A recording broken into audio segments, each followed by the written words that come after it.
Hi friends, welcome back to our channel smart Krittika. ఈరోజు ఇంకొక మంచి వీడియోతో మీ ముందుకు వచ్చేసాను.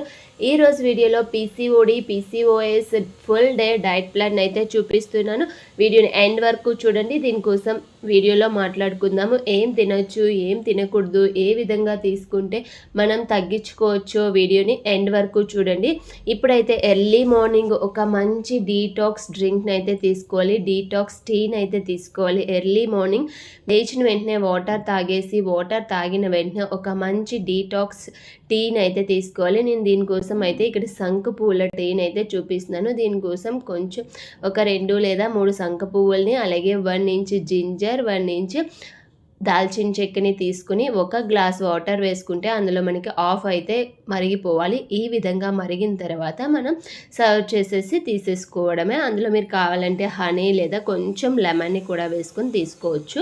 ఇప్పుడైతే బ్రేక్ఫాస్ట్లోకి వెళ్ళిపోదాము. మనం టైమింగ్ కూడా ఇంపార్టెంటే. మనం ఏ డైట్ చేసినా టైమింగ్స్ కూడా ఫాలో అవుతే బెస్ట్, మంచి రిజల్ట్ అయితే వస్తుంది. ఇప్పుడైతే బ్రేక్ఫాస్ట్ చూసేద్దాము. బ్రేక్ఫాస్ట్లోకి వచ్చేసి నేను ఇక్కడ కీన్వా అలాగే మూంగ్ దాల్ దోశ రెసిపీని అయితే చూపిస్తున్నాను. దీనికోసం 1 cup moong dal, 1 cup quinoa రైస్ని తీసుకున్నాను. సేమ్ క్వాంటిటీలో తీసుకున్నాను. మనం ఈ విధంగా తీసుకుని దోశని ప్రిపేర్ చేసుకుంటే చాలా బాగా వస్తుంది. ఇవి 6 to 7 అవర్స్ మినిమం నానబెట్టి పెట్టుకోవాలి. ఈ విధంగా నానిన తర్వాత బాగా వాష్ చేసుకోవాలి. మనం కీన్వా రైస్ని 1కి 2 సార్లు బాగా వాష్ చేసి తీసుకోవాలి. ఈ విధంగా వాష్ చేసుకున్న తర్వాత ఒక మిక్సీ జార్ తీసుకుని అందులో మనం ముందుగా నానబెట్టి పెట్టుకున్న కీన్వా అలాగే మూంగ్ దాల్ని వేసేసుకుని అందులో కొంచెం జింజర్ అలాగే గ్రీన్ చిల్లీ వేసుకుని కొంచెం వాటర్ వేసుకుని గ్రైండ్ చేసుకుంటే మనకి టేస్ట్ వైజ్ కూడా బాగుంటుంది. నార్మల్ దోశ కన్నా చాలా టేస్టీగా అయితే ఉంటుంది. మీ దగ్గర కీన్వా రైస్ లేకపోతే నార్మల్ కీన్వాని స్కిప్ చేసేసి సేమ్ ఇదే ప్రాసెస్లో నార్మల్ పెసలతో కూడా మీరు ఈ దోశని ప్రిపేర్ చేసి ఎర్లీ మార్నింగ్ బ్రేక్ఫాస్ట్కి తీసుకోవచ్చు, లేదా పోహా తీసుకోవచ్చు, లేదా మల్టీగ్రెయిన్ దోశను కూడా తీసుకోవచ్చు. ఈ విధంగా మనం వాటర్ని కూడా వేసుకుని మెత్తగా గ్రైండ్ చేసేసి తీసుకోవాలి. ఈ విధంగా తీసుకున్న తర్వాత మనకి ఇదైతే ఎక్కువగా ఫర్మెంట్ చేయాల్సిన అవసరం లేదు. ఒక 10 minutes మనం గ్రైండ్ చేసేసి పక్కన పెట్టుకుంటే సరిపోతుంది. టేస్ట్కి సరిపడా సాల్ట్ని వేసేసి 10 to 15 minutes మూత పెట్టుకొని పక్కన పెట్టేశారంటే ఆఫ్టర్ 15 minutes తర్వాత మీకు దోశ బ్యాటర్ అనేది కరెక్ట్గా రెడీ అయిపోతుంది. ఈలోగా మనం స్టవ్ పై ప్యాన్ పెట్టుకొని ప్యాన్ హీట్ అయిన తర్వాత మనం దోశను అయితే వేసేసుకోవడమే. మీరు కొత్తగా దోశను ప్రిపేర్ చేసినట్లయితే వస్తుందా రాదా అన్న డౌట్ చాలా మందికి ఉంటుంది.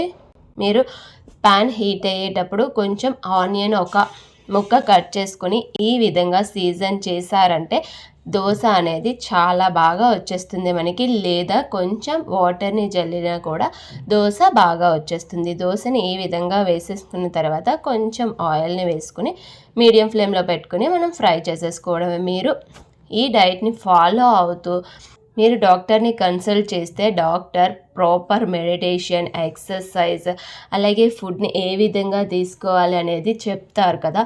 దాన్ని ఫాలో అవుతూ మీరు ఈ ఫుడ్ని తీసుకోవడం వల్ల ఈజీగా పీసీఓడి పీసీఓఎస్ ప్రాబ్లం నుంచి బయటకు రావచ్చు. ఎక్సర్సైజ్, యోగా కూడా చాలా ఇంపార్టెంట్. అలాగే టైమింగ్స్లో ఫుడ్ తీసుకోవడం కూడా అంతే ఇంపార్టెంట్. మంచి ఫుడ్ని తీసుకోవడం వల్ల మీరు తీసుకోవాల్సినవి, తీసుకోకూడనివి కూడా చూసుకొని వాటిని స్కిప్ చేసేసి మీరు తీసుకోవాల్సిన ఫుడ్స్ని ఒక ప్రాపర్ టైమింగ్స్లో తీసుకోవడం వల్ల పీసీఓడి పీసీఓఎస్ ప్రాబ్లం నుంచి మనం ఈజీగా బయటికి రావచ్చు. దోశ అయితే రెడీ అయిపోయింది. విత్ చట్నీతో సర్వ్ చేసేసుకుంటే బ్రేక్ఫాస్ట్ అనేది రెడీ అయిపోతుంది. ఇప్పుడైతే లంచ్లోకి వెళ్ళిపోదాము. నేనైతే ఇక్కడ జొన్న రవ్వ కిచడీని ప్రిపేర్ చేస్తున్నాను. దీనికోసం నెయ్యిని అయితే యూజ్ చేశాను. నెయ్యి కానీ లేదా ఆయిల్ని కానీ వేసుకోవచ్చు. ఇందులో 5 మిరియాలు అలాగే సిన్నమన్ స్టిక్, దాల్చిన చెక్క వేసుకుని అందులో ఆనియన్స్ వచ్చేసి నేను చిన్న ఆనియన్స్ని తీసుకున్నాను. మీరు నార్మల్ ఆనియన్ అయినా తీసుకోవచ్చు. ఆనియన్స్ని కూడా వేసుకుని గ్రీన్ చిల్లీ అలాగే 1 కప్ క్యారెట్ని వేసుకున్నాను. వెజిటేబుల్స్ కూడా ఎక్కువగా వేసుకొని తీసుకోండి. ఎక్కువగా ఆకుకూరలు, వెజిటేబుల్స్ తీసుకోవడం మంచిది. అలాగే ఆయిల్స్ కూడా మీరు నువ్వుల నూనె ఉంటుంది, నువ్వుల నూనె లేదా గ్రౌండ్ నట్ ఆయిల్ లేదా కోకోనట్ ఆయిల్ని యూస్ చేయడం వల్ల కూడా మంచిది. ఇలా వెజిటేబుల్స్ అన్నీ వేసేసుకోవాలి. నేను ఇక్కడ carrot, beans, green peas, tomato ఇవన్నీ అయితే వేసుకున్నాను. వేసుకుని ఒక్కసారి మిక్స్ చేసుకొని వెజిటేబుల్స్ కూడా మనకి కుక్ అవ్వాలి. ఇవి ఆయిల్లో నెయ్యిలోనే కొంచెం ఒక 5 మినిట్స్ కుక్ అయ్యాయంటే మనకి టేస్ట్ అయితే బాగుంటుంది. ఈ విధంగా వెజిటేబుల్స్ అన్నీ ఒక 5 మినిట్స్ మగ్గిన తర్వాత అప్పుడు మనం ముందుగా కడిగి పెట్టుకున్న జొన్న రవ్వ అలాగే కందిపప్పుని వేసుకుంటున్నాను. నేను కందిపప్పు 1 కప్పు అలాగే జొన్న రవ్వ 1 కప్పు తీసుకున్నాను. ఇవి రెండు సేమ్ క్వాంటిటీలో తీసుకుని వెజిటేబుల్స్ ఎక్కువగా తీసుకుని మనం వేసుకుంటే బాగుంటుంది. స్టమక్ ఫిల్లింగ్గా ఉంటుంది, వెయిట్ లాస్ అవ్వడానికి కూడా యూజ్ అవుతుంది. ఇందులో మీ స్పైసీ సరిపడా కారము అలాగే కొంచెం గరం మసాలా కూడా వేసుకుంటే బాగుంటుంది, లేదా స్కిప్ చేసేసినా పర్వాలేదు. టేస్ట్కి సరిపడా సాల్ట్, కొంచెం పసుపు వేసుకొని మూత పెట్టుకుని వాటర్ కూడా మనం కిచిడీకి ప్రిపేర్ చేస్తున్నాం కాబట్టి మనం 1 కప్ రైస్ వేస్తే దానికి 3 తీసుకోవాలి. 1 కప్కి అంటే మామూలుగా మనం 1 కప్ రైస్కి 2 కప్పులు వేస్తాం కదా, అలా కాకుండా 3 కప్పులు తీసుకోవాలి. అలా అయితే మనకి కిచిడి అనేది పర్ఫెక్ట్గా వస్తుంది. ఈ విధంగా వాటర్ వేసుకొని మూత పెట్టుకొని కుక్ చేసుకోవాలి. నేను ఇక్కడ 3 విజిల్స్ కరెక్ట్గా 3 విజిల్స్ వచ్చే వరకు కుక్ చేసుకుంటే మనకి పర్ఫెక్ట్గా కిచిడి అనేది రెడీ అయిపోతుంది. దీన్ని హ్యాపీగా ఇలాగే సర్వ్ చేసుకొని తీసేసుకోవచ్చు. మనం ఇంక దీంట్లోకి ఎలాంటి కాంబినేషన్ కర్రీస్ కానీ ఏమీ అవసరం లేదు. లేదా మీరు కావాలనుకుంటే పెరుగును కూడా యూస్ చేయండి. డైరీ ప్రోడక్ట్స్ని అవాయిడ్ చేయండి. పెరుగును మాత్రం తీసుకోండి, ఎందుకంటే అది ప్రోబయోటిక్ కాబట్టి ప్రోబయోటిక్ చాలా హెల్ప్ అవుతుంది. పెరుగును మాత్రం తీసుకోండి, మిల్క్ని అవాయిడ్ చేయండి. మిల్క్ని అవాయిడ్ చేసేసి మనం పెరుగుని తీసుకోవచ్చు. హ్యాపీగా పెరుగుతో కూడా సర్వ్ చేసి తీసుకోవచ్చు. లేదా ఇలా వేడిగా ఇలా తీసుకుంటే లేదా మీరు దీని ప్లేస్లో బ్రౌన్ రైస్ కిచిడీనైనా ప్రిపేర్ చేసుకోవచ్చు. వీలైనంత వరకు వైట్ రైస్ని అవాయిడ్ చేయండి. వైట్ రైస్ ప్లేస్లో బ్రౌన్ రైస్, మిల్లెట్స్ వీటిని యూస్ చేయొచ్చు. ఇందులో స్నాక్స్ అయితే ఫ్రూట్స్ లేదా నానబెట్టిన నట్స్ని తీసుకోవచ్చు, లేదా నట్స్తో చేసిన లడ్డూని తీసుకోవచ్చు. వీలైనంత వరకు షుగర్ని అయితే అవాయిడ్ చేయండి. షుగర్తో చేసిన ప్రోడక్ట్స్ని అస్సలు తీసుకోవద్దు. ఇప్పుడు డిన్నర్లోకి వెళ్ళిపోదాం. సొరకాయతో అయితే రోటీని ప్రిపేర్ చేస్తున్నాను. దీనికోసం హాఫ్ సొరకాయని తీసుకుని బాగా తురుముకోవాలి. ఈ విధంగా తురుముకున్న తర్వాత 1/2 కప్పు శనగపిండి, 1 కప్పు గోధుమ పిండి వేసుకున్న తర్వాత అందులో కొంచెం జీలకర్ర, వాము వేసుకోవాలి.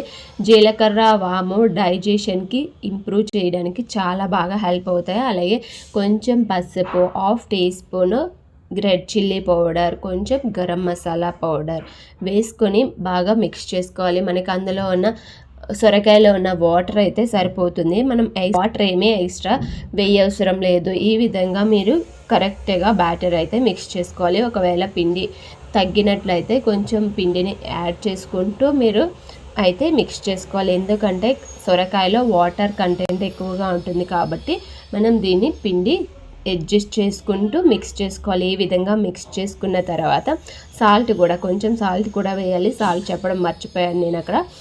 సాల్ట్ కూడా వేసుకుని ఈ విధంగా మిక్స్ చేసుకున్న తర్వాత స్టవ్ పై ప్యాన్ పెట్టుకొని ప్యాన్ కొంచెం హీట్ అవ్వాలి. మరి హీట్ అయితే మనమైతే ఈ రొట్టెని ప్రిపేర్ చేయలేము, ఎందుకంటే నేను ఇక్కడ చేత్తో పెట్టేస్తున్నాను కాబట్టి మనం ఎక్కువగా హీట్ అవ్వకముందే ఈ విధంగా కొంచెం మనం మిక్స్ చేసుకున్న డౌన్ తీసుకొని ఈ విధంగా చేత్తో మనం ఈ విధంగా ప్యాన్ పై స్ప్రెడ్ చేసుకుంటే మనకి ఈజీగా వచ్చేస్తుంది.